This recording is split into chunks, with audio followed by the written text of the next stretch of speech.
Bonjour tout le monde, aujourd'hui on va parler VEO. Alors qu'est-ce que c'est les VEO pour ceux qui n'auraient pas suivi? Ce sont les violences éducatives ordinaires.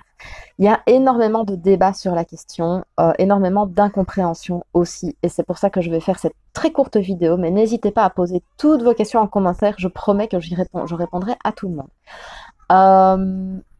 Une violence éducative ordinaire, comme son nom l'indique, il s'agit de violences appliquées dans une intention d'éduquer, dans une intention d'apprendre quelque chose.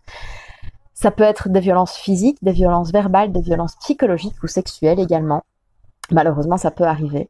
Le terme éducatif est essentiel dans cet acronyme. Hurler sur son enfant parce qu'on est à bout de force et parce qu'on est stressé, qu'on déborde émotionnellement, n'est pas une violence éducative ordinaire. C'est une violence tout court qui peut arriver à tout le monde. Là où on bascule dans ce qu'on appellerait la violence éducative ordinaire selon moi, ça va être de hurler sur son enfant dès qu'il fait quelque chose pour lui apprendre à obéir.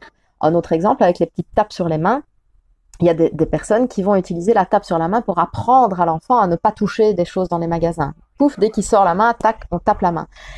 Ça, c'est une violence éducative ordinaire. Vous essayez d'apprendre quelque chose à l'enfant en ayant un comportement violent.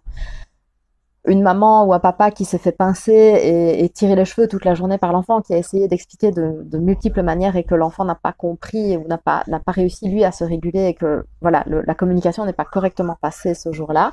Il y a des jours comme ça peut arriver à tout le monde, et que le parent, dans un mouvement de réaction, fait une tape sur la main de l'enfant qui revient pincer encore une énième fois, n'a pas essayé de lui apprendre quelque chose en tapant sa main. Il a eu un mouvement de recul, un mouvement peut-être violent, mais en aucun cas il a voulu lui apprendre à ne pas taper.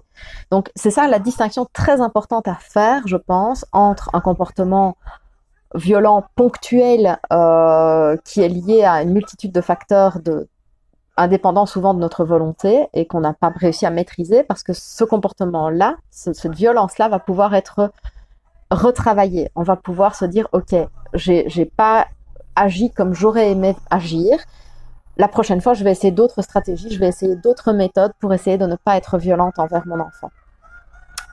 Une violence éducative ordinaire n'est généralement pas remise en question. On agit comme ça, soi-disant dans l'intérêt de l'enfant pour lui apprendre quelque chose. Or, les sciences, qu'elles soient neurosciences, les sciences psychologiques et comportementales, sont de plus en plus d'accord sur le fait qu'aucun type de violence n'est positif, n'est bénéfique dans l'éducation des enfants et entraîne toute une série d'autres effets qui vont pouvoir amener à certains cercles vicieux et des problèmes de comportement qui vont eux-mêmes amener encore plus de violence éducative. Donc, comme je le disais, n'hésitez pas à poser vos questions en commentaire. On pourra refaire des vidéos sur le sujet si ça vous intéresse. N'hésitez pas aussi à aller lire notre tribune sur le Nouvel Obs et à signer la pétition. C'est très important pour faire entendre notre voix. À très bientôt pour de nouveaux contenus.